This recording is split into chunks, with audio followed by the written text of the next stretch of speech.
Ang programang ito ay rated SPG. Striktong patnubay at gabay ng magulang ang kailangan. Maaaring may masiselang tema, lengguwahe, karahasan, sexual, horror o droga na hindi angkop sa mga bata. Nagmakaawa kay Lilet si Patricia na itigil na ni Lynette ang pagtatanggol kay Ino. Maawa kaya si Lilet dito? Alamin natin. Welcome back sa aking channel. Mga kaganapan sa Lilet. Patuloy pa din nga ang paglilitis dito kay Lino laban kay Trixie. Mas tumitindi na nga ang labanan ng bawat panig. Dahil pinaninindigan nga nitong si Trixie na nirape siya nitong si Ino. Samantala, itong ang si Ino ay pinaninindigan niyang walang rape na naganap dito kay Ino at kay Trixie. Ito nga daw ay isang consensual. Nainsulto naman si Trixie sa mga tanong ni Lilet. Kaya naman nagkainitan at nagpatalbugan ang bawat panig sa mga tanong nila sa kanilang mga kliyente. Walang gustong matalo sa kaso dahil reputasyon nga nila ang nakasalalay dito. Kaya naman sa sobrang init ng diskusyon sa korte ay inilabas na ni Lilet ang inaakala niyang alas niya dito kay Trixie na makapagpapanalo kay Ino sa kaso. Inilabas niya ang mga witness na magpapatunay daw na ito ngang si Trixie ay isang malandi at kung kani-kanino nga nakikipagsiping na lalaki kapag ito nga daw ay nasusobrahan na sa kalasingan. Kaya pala daw inayawan nitong si Ino si Trixie dahil sa mga pinaggagawa nitong babae. Nagkwento ang mga witness na dala ni Lilet. Mga witness na nakasalumuhan na ni Trixie sa bar kung saan lagi nandoon itong si Trixie na nag-iinom. Inamin nila ang totoong ugali ni Trixie at may umamin nga na basta-basta na lang daw sumasama si Trixie sa kahit na sinong lalaki. Kahit kakakilala lang daw nila dito kay Trixie. Tumistigo din ang bouncer laban kay Trixie. Ipinalabas at pinanood nila ang CCTV footage ng bar. Dahil hindi daw nagsisinungaling ang CCTV. Kitang-kita sa CCTV ang kalaswaang ginagawa ni Trixie. Kaya naman galit na galit sila Ramir at Patricia kay Lilet dahil wala daw itong awa sa kapatid niyang si Trixie. Pinatigil naman ni attorney ang pag-play ng video dahil natotroma daw ang kliyente niyang si Trixie sa mga napapanood nito. At hindi daw basihan ang CCTV footage para sa rape na kinakaharap nitong si Ino dahil iba daw ang ugali nitong si Trixie dito sa mga binibintang nitong rape dahil magkaiba daw iyon. Natapos na nga ang session sa korte.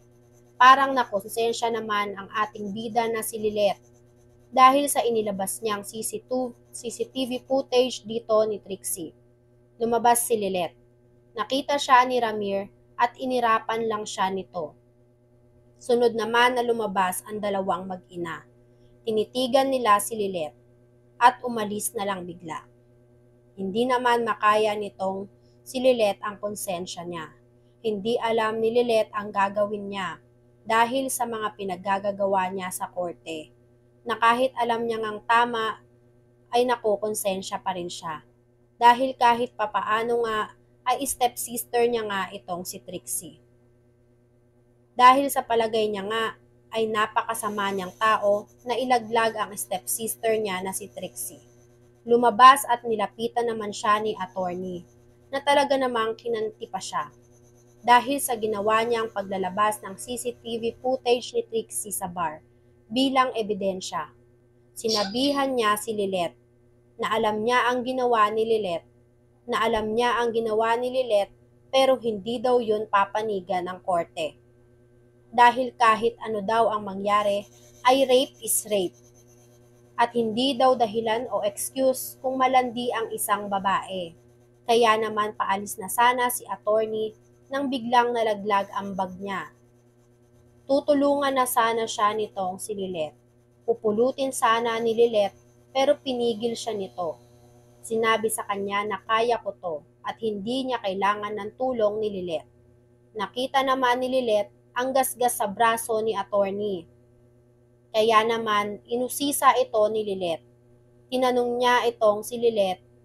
niya nga itong si attorney kung ano ang nangyari sa sugat nito sa braso.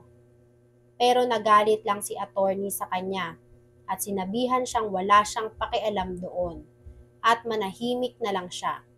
Samantala, sa pagbisita nga nitong si Ces sa opisina nitong sila Lilet ay naabutan siya ni Ka Lorena. Nagmakaawa si Ka Lorena kay Ces na tumistigo laban kay Trixie dahil ayaw daw ni Ka Lorena na makulong si Ino na kanyang anak. Tumanggi naman si Ces sa offer nitong si Ka Lorena dahil napag-usapan na daw nila ni Lynette na hinding-hindi siya makikialam sa kaso nila ni Trixie dahil kahit papaano nga daw ay may pinagsamahan o may magandang samahan ito dito kay Ramir. Dahil matagal nga daw siyang nagsilbi dito sa tahanan nila Ramir. Kinonsensya naman siya ni Ka Lorena. Kinonsensya si Ces ni Ka Lorena. Nagdrama ito na hindi daw niya ma-afford na makulong ang anak niyang si Ino dahil lang daw sa lasing si Trixie at dahil lang daw kay Trixie. Kaya parang naawa daw ito. Naawa si Ces dito kay Ka Lorena pero iniisip niya rin ang mga pinagsamahan nila nitong si Ramir. Nagmakaawa si Ka Lorena dito kay Ces. Tulungan na daw silang tumistigo laban kay Trixie. Pero hindi alam nitong si Ces kung ano ang gagawin niya at kung ano ang isasagot niya dito kay Ka Lorena dahil ayaw naman niyang baliwalain ang pagsasama nila nitong si Ramir. Dahil kahit papaano ay naging mabait naman daw sa kanya itong si Ramir. Sa pag-uwi nga nito nila Lilet sa bahay nila, dumating itong si Patricia, ina nitong si Trixie.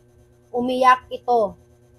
Nakita naman yun agad ni Lilet, kaya nagtaka si Lilet kung bakit pumunta ito sa bahay nila nang umiiyak. Nagmakakawa itong si Patricia na itigil na daw ni Lilet ang mga ginagawa niya sa kaso ni Trixie. Dahil lahat ng nangyayari daw kay Trixie ay hindi na daw niya makaya. Dahil nasasaktan na siya para kay Trixie. Dahil alam daw nitong si Lilet na pinakamamahal niya nga itong si Trixie. Nagmakaawa itong si Patricia kay Lilet. Dahil hindi niya na makaaya ang mga nangyayari sa anak niya. Maawa kaya ang ating bida na si Lilet dito kay Patricia na nagpahirap sa kanya dati? Parte kaya ng plano ito ng kabilang panig na magmakaawa si Patricia kay Lilet dahil alam nga nila na maawain at mabait itong si Lynette? Yan nga ang mga kaganapan at mga dapat nating abangan dito sa Lilet Matias. Maraming salamat po.